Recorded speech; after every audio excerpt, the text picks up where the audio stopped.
Opa! Ao vivo aí. Ao vivo? Ao vivo. Valendo? Galera, tá ao vivo aí? E aí? Vamos ver quem entra. Quer compartilhar lá no grupo?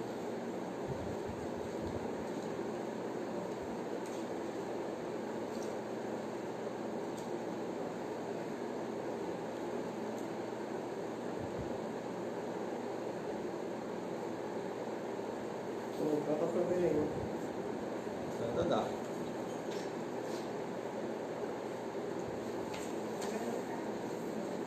Hã? Beleza? Um entrando, Valéria, tá na fita. Compartilha aí, Vá. Vamos ver. Eu também aqui. No Instagram. Instagram tá ok. Beleza. Beth na área. Betita. E aí? Rafa Guima. Tamo junto. Salve aí. Instagram e Facebook aí, gente. Instagram e Facebook, estamos na área. Vamos começar então? Falar sobre saúde pública aqui em São Paulo. É nessas horas que a gente vê qual é a nossa dificuldade, né, gente? Vamos lá. Tá Bom, entrando mais gente aí só pra registrar. Bruno Moreira. O Sidney entrou também. Sidney entrou, salve galera. Dando um salve aí pra galera. Pessoal, vamos lá.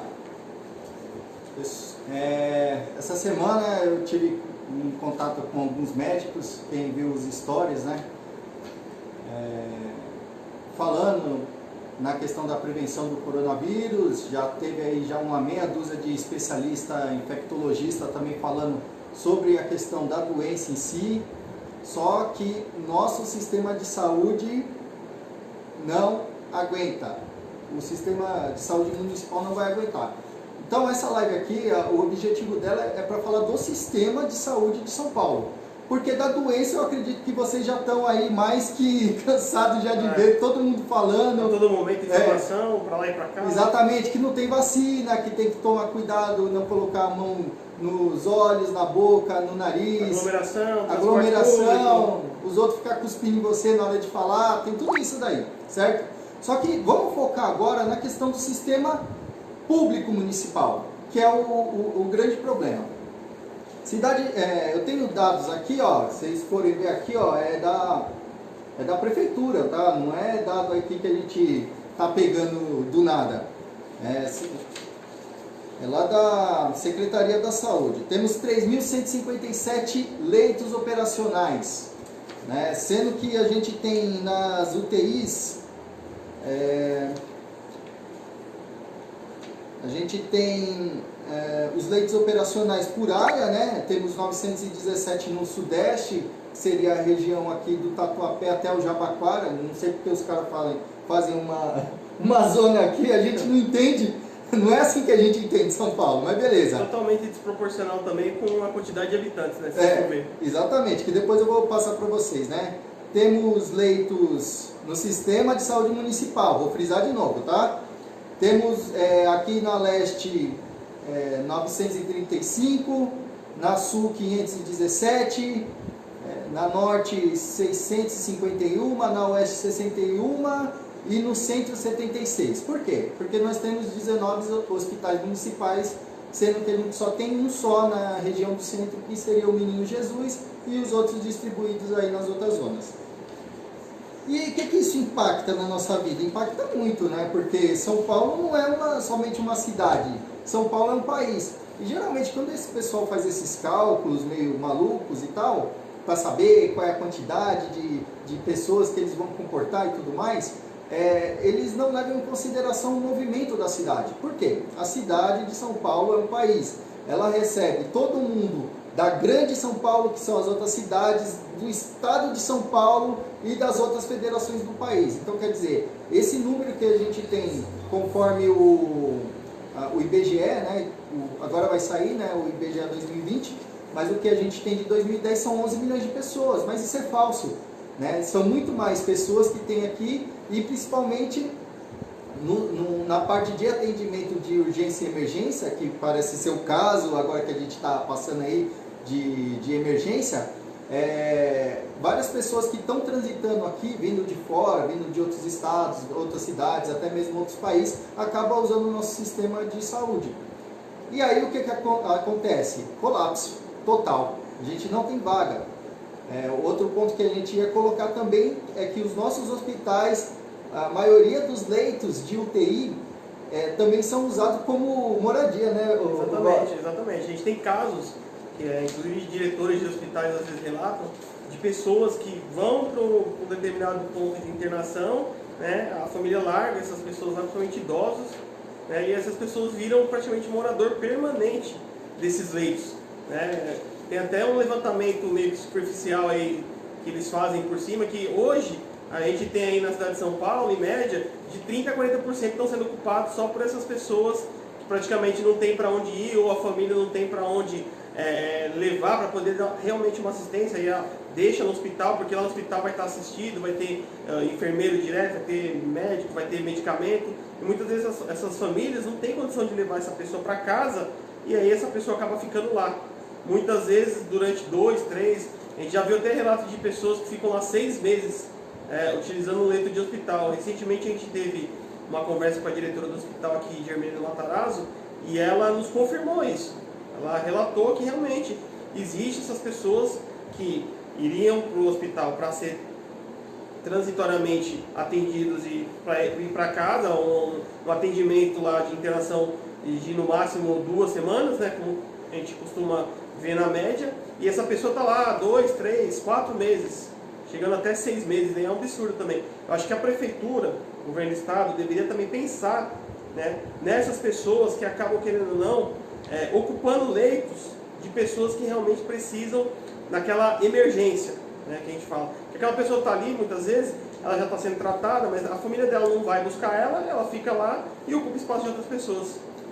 Além disso, também tem os casos de pessoa que precisa desse tipo de espaço porque em casa não vai ter essa acomodação. Né? Por exemplo, você pega uma criança que nasceu com paralisia cerebral e de repente ela teve alguma complicação respiratória e tem que ter uma traqueostomia e usar aqueles aparelhos. Cara, isso é eterno. A pessoa não vai poder sair da UTI. E aí, o que faz? Né? Então aqui os dados oficiais da Secretaria tem aqui, ó, das UTIs temos leitos de UTI de adulto, temos 157 leitos. 157 leitos, eu estou falando isso na cidade toda, tá, gente? Temos leitos de UTI pediátrico 91, leitos de UTI neonatal 118 e leitos de UTI de queimados temos apenas 4, porque nós temos o hospital de referência aqui no Tatuapé de Queimado.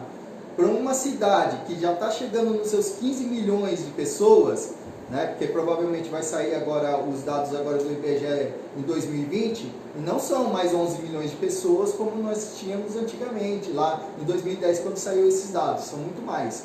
Então imagina, né, nesse colapso aí que nós estamos tendo por conta do coronavírus, não temos quantidades suficientes de leitos na UTI para poder fazer assim, um atendimento adequado. Temos um outro problema que não é só a doença, são os sistemas. Nós temos 2 sistemas funcionando paralelamente aqui em São Paulo, que seria o sistema de saúde municipal e estadual. Os dois se chocam, eles não se complementam, os dois se chocam. Os 2 sistemas ao mesmo tempo competindo e se chocando e atendendo tudo. E não deveria ser dessa forma. Conforme a Constituição, os atendimentos de baixa e média complexidade seriam municipais e o de alta complexidade seria do estadual. Tanto que o estadual poderia focar exatamente no que a gente está falando, que são esses pacientes de longa permanência. Então, o primeiro estágio dos atendimentos para o munícipe ou para as pessoas que estão circulando aqui dentro da cidade seria dentro do sistema municipal, e depois disso, após feito o primeiro atendimento, essa pessoa no máximo ficaria entre 1 ou 2 semanas e daí ia para um sistema de longa permanência. E isso não tem. E o que isso impacta? Impacta que não temos leitos. Não temos leitos no sistema municipal e não temos leito no sistema estadual. Exatamente. Porém, o foco que a gente está colocando aqui é o município, é a nossa cidade, que já é grande suficientemente para a gente ter bastante preocupações aqui. Temos uma área do município de 1.496 metros quadrados, onde nós temos 5 áreas, né, que é colocado, que é Norte 1, Norte 2, Centro, Centro-Sul, Leste, Sudeste, Leste 1, Leste 2, enfim, essa separação, onde as pessoas elas não são fixa. E qual é a grande questão disso? As UBSs hoje, ela atende por área. Lá onde você mora, por exemplo, você quer passar numa UBS lá em Santa Amaro, onde você trabalha, você não pode. Por quê? Eles vão te direcionar para a área onde você mora. Mas só que isso é inviável, gente. Imagina, a gente aqui da Zona Leste muitas vezes leva de 1 a 2 horas e meia para chegar no trabalho.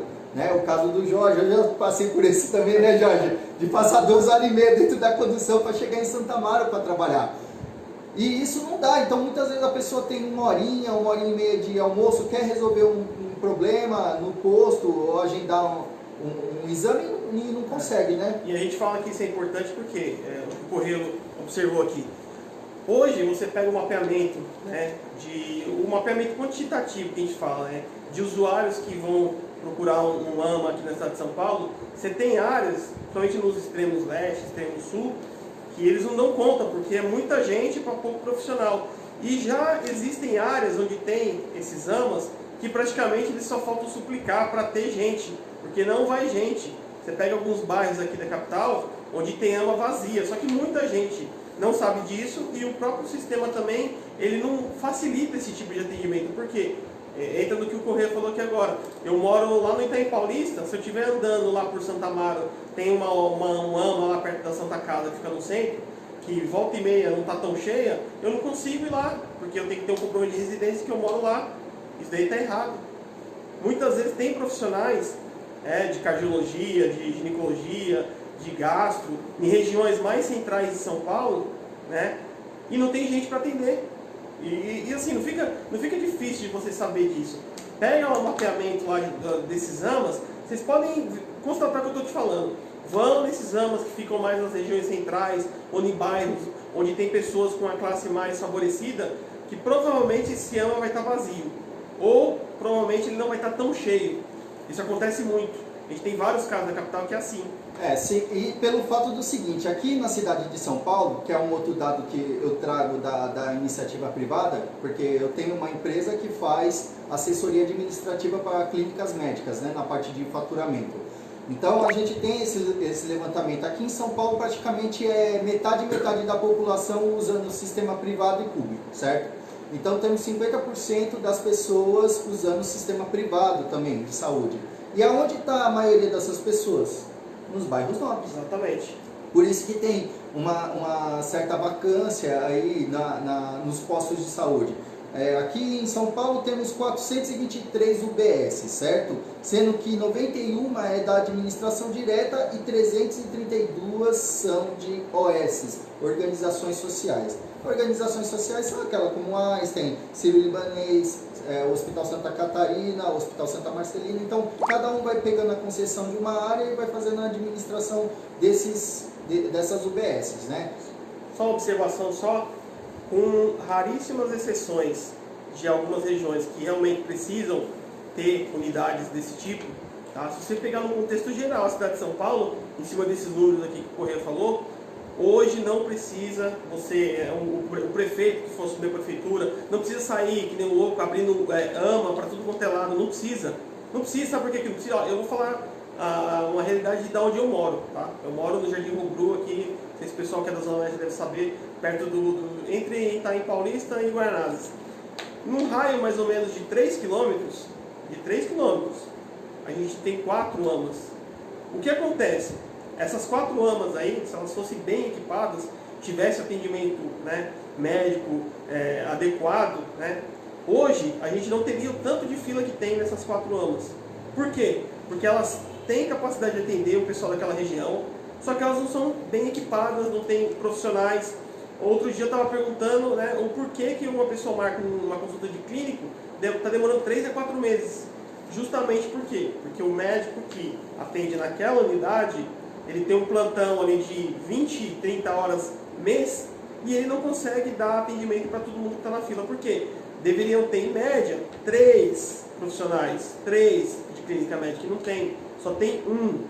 E aí você vai falar com a prefeitura, vai falar com a secretaria, o que eles falam? Que as vagas estão em aberto, porém não há médicos interessados em ocupar essas vagas. Mas é claro que não vai ter, gente. O cara estudou 7, 8, 10 anos para se formar. 10 anos com as 3 residências. Então, o cara estudou tudo isso. Há 1 a 2 anos. O cara, o médico, ele mora de repente numa região privilegiada. Não precisa nem ser tão privilegiada, Tatuapé. Ele não quer vir até o extremo leste de São Paulo para trabalhar, para ganhar 3 mil e poucos reais. Por quê? Se ele for trabalhar num consultório, num outro hospital, ele vai ganhar o dobro, o triplo. Para fazer a mesma carga horária. Um plantão, em média, está custando 10 mil reais, gente. É um plantão, 12 horas. O cara tira 10 mil reais para que ele vai ficar um mês inteirinho aqui para ganhar 3 mil reais. Isso daí Exatamente. Então, vocês entenderam a complexidade que é? Que assim, ao mesmo tempo que a gente reclama, né, que não há condições, que a prefeitura, o poder público não dá condições de ter uma saúde digna, eles têm que começar a ver o passo a passo disso. Não adianta, vai ser interessante se informatizar, se colocar equipamento de última geração nos hospitais, vai. Só que se não tiver a valorização desses profissionais, não tiver uma estrutura, não tiver, sabe, a gente pega a parte de documentação de cadastro dentro desses hospitais e desses postos de atendimento. Não tem, é totalmente sucateado, não existe. Outro dia eu graças a Deus tenho um convênio, mas tem gente da minha família que não tem convênio e volta e meia eu tenho que levar um no hospital, pronto-socorro. Outro dia eu fui pegar o resultado de exames meus num hospital da rede privada aqui em São Paulo, estava até comentando com o Correia. Eu cheguei lá, eu só coloquei o QR Code assim, ó, aí apareceu toda a relação de exames, imprimi e saiu na hora. Que maravilha se a gente tivesse isso na rede pública. Dá para fazer? Dá para fazer. Tem dinheiro? Tem dinheiro. Acontece que os caras estão aplicando dinheiro errado e sem contar a corrupção que tem nessa área. A gente sabe que tem. Os caras roubam demais. E aí o que acontece? O sistema privado, ele trabalha com a tecnologia toda a favor dele, né? Então, se você vai numa rede privada, não importa qual unidade você vai, as suas informações vão estar lá. Então, é isso que deveria ser feito aqui na cidade de São Paulo. Era um sistema, né, onde tivesse um cadastro e as pessoas pudessem ter as informações de saúde dela lá, e qualquer posto que ela fosse, o médico que estaria atendendo ela, da especialidade, traria essas informações. Isso daí ia assim, ajudar muito, muito, muito mesmo. Porque o histórico de exames da pessoa, por exemplo, era uma coisa que ia ajudar demais o sistema. Porque muitas vezes você fica de 3, 4, 5, dependendo do tipo de exame, até 2 anos esperando um exame para fazer. Isso mesmo. Entendeu? Então, uma vez que você tem um exame ali, ele tem uma validade, né? É assim, gente, um tempo aproximado, pelo menos aí de 2 a 3 meses, certo? Se nesse período a pessoa passa em outros médicos, com outras especialidades, ela não tem a necessidade de fazer muitas vezes o mesmo exame. Você está entendendo? É bem isso aí mesmo. Né? E aí o médico ainda acompanha todo o quadro clínico dela, já a partir da primeira consulta que ela teve. Então a gente precisa de um sistema de informatização urgente também, urgente. Só para vocês terem ideia, no sistema particular, a tomografia computadorizada de tórax, que é o exame praticamente que determina se a pessoa vai ter ou não a manifestação do coronavírus, dependendo do estágio que ela está, né? Vai estar um valor aproximadamente aí de R$ 468, né? Um exame de tomografia computadorizada do tórax, certo? E aí eu estava fazendo aqui uns cálculos baseado na demografia aqui de São Paulo, onde a gente tem em torno aí de 1.658.000 idosos, e 20% disso daí que seria contaminado e teria um risco maior, certo? Então daria 331 milhões de pessoas. Vezes os 469, vamos arredondar assim, daria 155 milhões de reais só para fazer esses exames. Então imagina, isso tudo pegando esse valor aí do mercado, imagina isso, o impacto que teria dentro do sistema municipal de saúde. Sendo que o sistema municipal de saúde, Jorge, tem 3,5 bilhões de reais nos gastos de SADT. SADT é Serviço Auxiliar de Diagnóstico e Terapia. Tosse não, cara. Por favor. Tosse não. Não, eu vou... pegar o álcool em gel que quer jogar no Jorge aqui, ó. Pessoal, compartilha aí o nosso vídeo para chegar mais gente. Vamos aí chamar o pessoal para participar desse bate-papo, porque falar da doença não é somente esse o foco. A gente tem que falar do sistema, porque as pessoas precisam de atendimento e São Paulo vai entrar em colapso se realmente foi ter aquela curva lá que mostrou. Na verdade, assim, a gente, principalmente correr, ele conversa com muitos médicos aí, que é a vida dele, né? No dia a dia, então. E assim, a gente estava até conversando antes de começar a live. Na verdade, o sistema já está começando a entrar em colapso já. É porque tem muitas informações que eu não sei se as autoridades não divulgam por, sei lá, por medo, por dar um colapso, o pessoal ficar apavorado. Eu vou dar um exemplo para vocês, que ontem eu fui no mercado, eu saí do trabalho, fui no mercado, e assim, segunda-feira, geralmente vazio o mercado, né? Quem vai para o mercado segunda-feira? Eu às vezes deixo para ir de segunda-feira pegar alguma coisa lá para casa, porque é mais tranquilo. Eu cheguei no mercado lá, assim, parecia que era guerra o negócio, sabe? Tinha gôndolas lá que estavam faltando macarrão, estavam faltando papel higiênico, água. E assim, gente, eu comecei a ver aquilo, a fila do caixa lá embaixo, em plena uma segunda-feira. Tinha algumas prateleiras que estavam faltando praticamente tudo. Assim, tinha um corredor lá que parecia que o diabo da Tasmânia tinha passado e tinha levado tudo. Então eu acho que assim, para não entrar o pessoal ficar apavorado, tá, a gente tem calma. Só que acho que assim, a gente tem que seguir os protocolos. Eu tô vendo muita gente tá fazendo piada até hoje com isso. E assim, é complicado, porque a gente vê o tanto de gente que tá morrendo lá fora, e a gente vê os casos que estão começando a aparecer aqui, principalmente em São Paulo, que tem muito volume de gente transitando para lá e para cá. A gente tem que começar a orientar, né, vocês que tem as redes sociais aí. Eu tô até vendo o Rafael Romero tá aí, salve.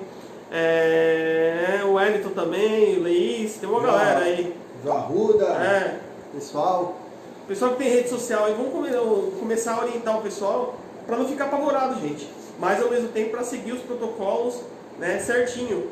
Porque o sistema, não só público, o sistema privado também, ele vai começar a entrar em colapso, porque vai ser muita gente começando a pegar esse vírus e tendo que procurar essas redes de hospitais para poder ser atendido. Então a gente já tem alguns relatos já de alguns hospitais que já estão começando a ficar superlotados, até UTI. Então vocês verem a gravidade que é. Então vamos, né, fazer as coisas da maneira correta. Chegou a informação para mim, assim, da Prevent Senior, que a Prevent Senior é o sistema particular que realmente cuida de idosos, né? Que é referência. É a referência de idosos, né? E a informação que chegou para mim é que já tem praticamente 100 leitos no Einstein aí com esse problema, né, do corona. E que assim, eles estão tentando ter, e que seria adequado realmente a gente fechar para ninguém mais entrar e o pessoal parar de circular, aglomerar e todas essas coisas aí que já foram ditas, e vocês já estão careca. Assim, realmente é uma coisa que o seguro, é melhor prevenir, né? O seguro morreu de velho. Então é melhor a gente ser feito de besta e estar vivo do que ficar fazendo piada e morrer por uma questão besta que era só ter uma prevenção, né? Exatamente. Vamos para mais dados aí? Vamos para mais dados, certo? Então vamos lá. Os dois sistemas que hoje nós temos aqui é o municipal, que é o SIGA, e o CROSS, que é o Sistema de Saúde Estadual, do governo do estado de São Paulo. Então assim, gente, tudo isso está acontecendo com a questão do coronavírus, porém, nós temos que entender que as outras doenças não pararam. A gente ainda tem um grande surto também de dengue. A gente estava até então tendo malária aí, né? Que o pessoal estava fazendo toda a campanha. Sarampo voltando. Então, assim, Imagina, o sistema... Dengue lá no norte do Paraná, investiu de dengue lá também. Exatamente. Então, vamos pensar assim, além do surto de coronavírus, o pessoal ainda tem que atender as outras doenças que não pararam. Parece que é isso que muitas vezes os administradores públicos não entendem. Eles têm que colocar 50 variáveis, e 50 variáveis não estáticas, são 50 variáveis ali que ficam se movendo toda hora. E eles não colocam isso, exatamente, eles não colocam isso em pauta às vezes quando vão fazer as políticas de saúde pública. Então isso daí a gente tem que colocar em pauta quando for debater esse tipo de assunto, certo? Nós temos 12 organizações sociais que tomam conta de alguns instrumentos de saúde aqui na cidade de São Paulo, né? Entre ela a Sejan, que é parceria lá do Einstein, Santa Casa, que acabou está sendo administrado aí pelo Sírio-Libanês também, tem o próprio Sírio-Libanês, tem a Escola Paulista de Medicina pela SPDM, entre outras, né? E qual a diferença? A diferença é assim, que as OS que são sérias, elas fazem um ótimo trabalho, porém, muitas delas só estão mais na região central para sul do nosso município. Exatamente. Elas não estão na periferia. E na periferia fica aquela mais ou menos ali, aquela que é amiga do rei, que conseguiu ali um esquema para quebrar o galho e não faz a coisa direito, né? Dentre isso, a gente tem os hospitais ainda na administração direta, que são 12. Então, a administração direta, meu amigo, é a administração da prefeitura, e vocês sabem como é. Não é culpa dos profissionais que estão trabalhando lá, não. É culpa da administração da prefeitura. Só lembrando que tem um projeto aí que o pessoal deixou de falar um pouco, mas que ainda está lá na mão do governador e do prefeito de São Paulo, Bruno Covas, onde a prefeitura iria repassar para o Estado alguns hospitais municipais para o Estado começar a administrar esses hospitais, né? A gente tem até alguns hospitais aqui na Zona Oeste. E aí fica a pergunta, Hospital do Estado, assim, eu tenho uma perto de casa lá, no Hospital Geral de Guaianazes, e assim, não presta. Será que o governo do Estado iria cuidar melhor do que a prefeitura cuida, que também já não é lá essas coisas? Então fica essa dúvida, entendeu? O Estado iria assumir os hospitais com a desculpa de que ia sobrar mais dinheiro para a prefeitura e investir em saúde de primeiro grau, que seriam as unidades básicas. Será que isso realmente iria acontecer, iria melhorar? Eu creio que não, do jeito que está não. Porque o governo do Estado não cuida nem dos hospitais de base que ele tem. A gente tem vários exemplos aí de hospitais largados. Hospital Geral do Itaim Paulista, Hospital Geral de Itaquaquecetuba, Hospital Geral de Guaianazes, isso só aqui na Zona Leste. Sem contar os hospitais estaduais por fora. Então é bem isso daí mesmo, Rafa. Privatiza tudo! Tudo! É isso aí mesmo. Porque a gente vê que as OS têm um desempenho muito melhor, muito melhor. No Estado também tem OS, né, que é a organização social. Então essas entidades privadas, quando ela pega a gestão do hospital, quem já foi no hospital ali Brigadeiro sabe o que eu estou falando, porque ele é referência... Hospital do Homem. O Hospital do Homem, né? Eu acompanhei muito tempo meu pai lá, pela questão do problema de próstata que ele tinha. E, cara, excelente, hospital excelente. Então temos que privatizar tudo. Ah, mas privatizar a saúde não pode, não sei o que, gente. Presta atenção, a gente joga dinheiro no lixo. No lixo. Olha o que eu acabei de falar, só para serviço auxiliar de tratamento e diagnósticos, os SADT, são gastos 3,5 bilhões. Bilhões, eu não estou falando milhões, eu estou falando bilhões de B de bola, bilhões. Exatamente. É muito dinheiro, gente, é muito dinheiro. Então, cada ano, a prefeitura, né, o governo, né, em si, né, que são os vereadores e tudo mais, eles ficam aprovando aumento atrás de aumento, aumento atrás de aumento. Só de 2019 para 2020 são 15% de aumento. Onde a gente para com isso? Não é a questão do preço, é a questão realmente de fazer uma gestão onde tem eficiência. Eficiência, a OS pega esses instrumentos de saúde pública e dá eficiência. Sem contar, ressaltando que no sistema municipal de saúde a gente ainda tem outro probleminha, assim, né? Que seria as autarquias. Que a autarquia hoje em dia, na saúde pública aqui da cidade de São Paulo, no meu modo de ver, não serve para nada. A autarquia é a empresa privada da prefeitura. Totalmente. Dá para entender isso daí? Eles criaram a autarquia exatamente para pular essas partes burocráticas Isso, de fazer licenciamento. E- Licenciamento não. Licitação. Licitação, concurso público para poder. Só que não E funciona. vários cargos comissionados lá. Exatamente. Você tem, ó, pra Cabidão. vocês terem ideia, você pega uma autarquia municipal aqui na Zona Leste, né? Se você for lá agora, você vai ver uns caras lá sentados fazendo o trabalho de controlador de acesso. Aí você vai puxar lá a folha de pagamento da autarquia, esse cara que está lá sentadinho lá, o cara está ganhando 15, 13, 10 mil reais. Cargo comissionado, gente. O cara, o cara que é médico, estuda pra caramba, tá, vai dar um plantão de 20, 30 horas no mês para ganhar 3 mil e poucos reais. Um cara que está lá, comissionado, que às vezes o cara só tem o 2º grau, né? O cara não estudou para estar ali, está fazendo um trabalho às vezes de controlador de acesso, lá dentro da autarquia, está lá pegando documento dentro, está fazendo o trabalho que o melhor aprendiz iria fazer fácil. Está ganhando 10, 12, 15 mil reais. Então isso daí é uma coisa que tem que acabar, porque a autarquia está com os dias contados aqui na cidade de São Paulo. Tem uma lei que já passou já em primeira votação na Câmara, espero que passe em segunda votação, né, que é para extinção da autarquia na cidade de São Paulo. Seria já um grande, pequeno avanço, né, e que iria economizar milhões. Sabe por que eu falo isso? Vamos supor um exemplo. A gente tem aqui Rafael Romero, Correia Júnior, que vamos supor que sejam vereadores hoje. Vai mandar uma emenda para o hospital Tito Setúbal, em São Miguel. 1 milhão de emenda para o hospital. Só que esse 1 milhão de emenda, ele não vai direto para o hospital. Para mim, que sou diretor do hospital, um exemplo. Esse 1 milhão de emenda que o Rafael Romero mandou, que o Correia mandou, ele vai para a autarquia. Chega na autarquia, a autarquia vai pegar, fala, não, desse 1 milhão que foi destinado de emenda para o hospital de Setúbal, a gente só vai mandar 700 para lá e 300 a gente vai deixar aqui de caixa para fazer uma melhoria no OBS, alguma coisa, e acaba não fazendo.